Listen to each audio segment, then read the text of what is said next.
Yan. Good morning guys. Breakfast na tayo. Meron akong fried rice at tuyo guys. Tuyo. At saka meatloaf at egg. Sunny side up at saka scrambled egg. Yan. Ulam yung mamita siya. Kain tayo.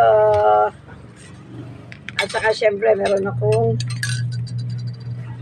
malunggay tea. Malunggay tea guys. Ito yun. Meatloaf. Kain tayo. Sarap. Pero may chocolate din ako guys. Eh Daddy Ben, nakikinom lang ako ng chocolate. Pero ito talaga akin. Okay, love, love, love. Good morning, everyone. Good vibes.